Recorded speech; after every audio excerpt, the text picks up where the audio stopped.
Welcome viewers, my name is Karkarev. Today I invite you to another chat while cruising on the Autobahn. Normally I do the news while, cruising, but this time I thought, you know what,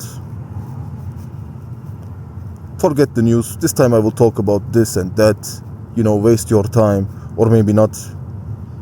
Maybe you just want to have this conversation with me, so I don't know. If you just stick around, let's talk. We are on the Autobahn. We are in Germany. Let's talk about Germany. Oh, and for those who are saying, hey man, your accent doesn't sound German, you are not German. My man, on paper, I am as German as a Jürgen or Stefan. So be careful how you speak. Germany. The German weather, look at it. We are in August, everything is grey. But let me tell you something about the German weather. If you ask me, I'd prefer 20 degrees Celsius constantly in the summer than 30 degrees. Because German 30 degrees equals to 50 degrees of Dubai. It's crazy because of the humidity and all the complicated stuff that I don't know about, but in Germany, when it gets warmer than 25 degrees Celsius, bye-bye. So a little bit of grey is not that bad, actually. Talking about Germany and cruising on the Autobahn, I get people who say the Autobahn is nice, but you can't go constantly full gas, and you are right. And especially right now, I don't know, I have the feeling that the construction sites multiplied. You are on the Autobahn, you wanna have a nice, you wanna go for a nice drive. You go full beans, suddenly it goes down to 120, 180 kilometers per hour, and then 2 kilometers construction, and then you can go full gas again. 5 minutes later, again construction. It's very difficult. Like, you can't enjoy the road. And talking about speed limits, couple weeks ago I talked about the Netherlands and the speed limit, and I read some comments like people were saying it doesn't really matter if you go 100 kilometers per hour or 120 kilometers per hour.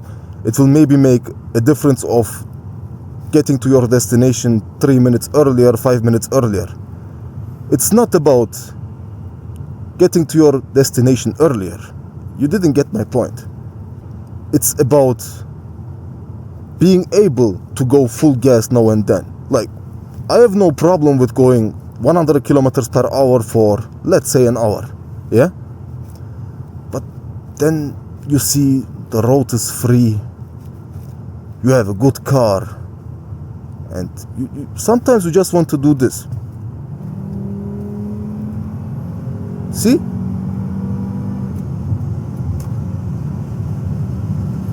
You know what this is called, my friend? This is called freedom.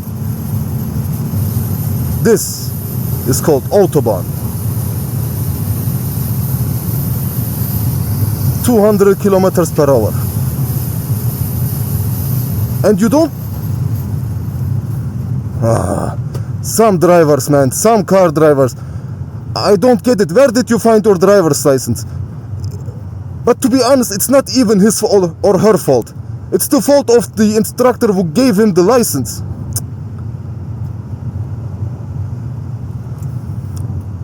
Where was I? So yes, you saw me like going for a few seconds, maybe a minute, 200 kilometers per hour. So I wasn't saying that you should be able to constantly go 200, 250 kilometers per hour. You can't do that realistically. Like, the roads will be full anyway, maybe in the morning, but you get me. So it's nice to have the liberty to go full beans now and then. By the way, did you hear the cry of the 5-cylinder? That's Volvo, my friend.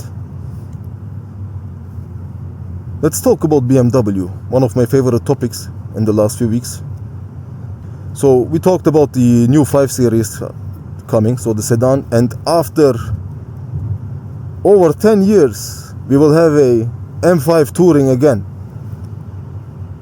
And let me tell you something, there are only footages of the M5 Touring where it's camouflaged, but I can tell you just now, without even knowing how the car will actually look like, it will definitely look much better than the sedan. I would have never thought that I would say something like this, but now I'd probably go for an M5 Touring over the M5 sedan. Let's be honest, the sedan looks like a Hyundai Sonata, so that's not BMW. I'm optimistic, I think the M5 Touring will look very good, so yes. But then again, if I think about it, if I want to buy an estate, I'd either buy a Volvo or RS6. I mean, if I have the money, I'd definitely go for the Audi RS6. Such a monster. I want to talk to you about a trip, a project that I'm aiming to do, and I just want your opinion, what you think. I want to go to Italy. By Italy, I mean like I want to tour around a couple of places where I want to, places that I would like to see. So I'm thinking about start from Germany, go to Switzerland, maybe Zurich,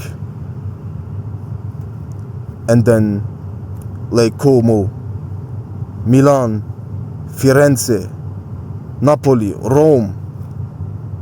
I go until Sicily and see Mount Etna, and then go back, San Marino, Venice, and maybe do some videos there as well. So just let me know what you would think about it. Obviously I will go with my baby Volvo C70 Coupe 2.4T. I like Sundays, you know, the roads are empty, you can go for a ride, but you need the ideal car for it.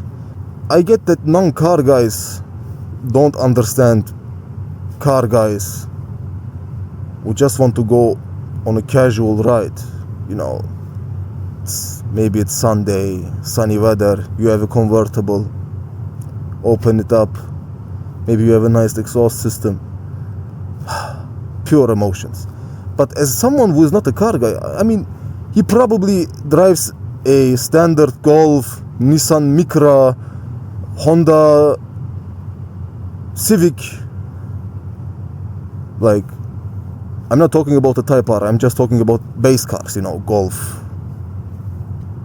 Obviously, these guys don't know how it's like to go on a nice road, you know, maybe some serpentine curves, and then you have a good car, and then you and the steering wheel are just getting one, and then you just, all the corners, speed, the sound, the landscape.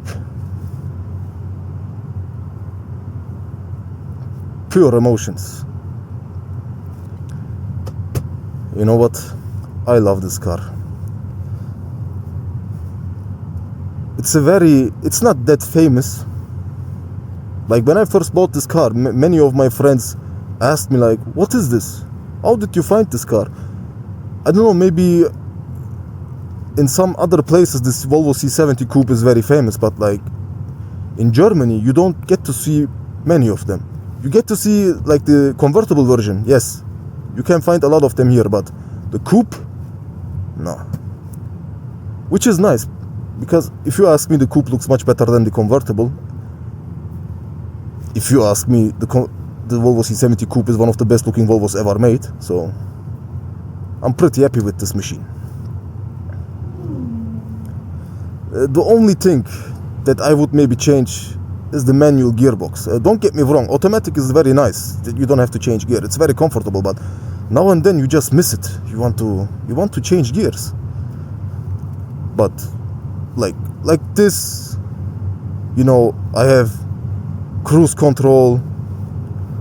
I have fitted CarPlay in it, which to me looks much better than the bland old system where you have a cassette player. Like, where are we? This is 21st century. Develop yourself. This is perfect. I have CarPlay in a 1999 car. I have voice control in a 1999 car. So, to me, this is the ideal car. 2,000 euros, cruise control, AC, CarPlay, one of the most comfortable seats. In about 10 kilometers, keep left. You also have someone to talk with. It's perfect. Well, if you watched until now, I want to say thank you for watching, and support the cause. Leave a like and subscribe. Stop being greedy. It's free anyway, so push the buttons a little bit. Thank you, and see you next time. Bye.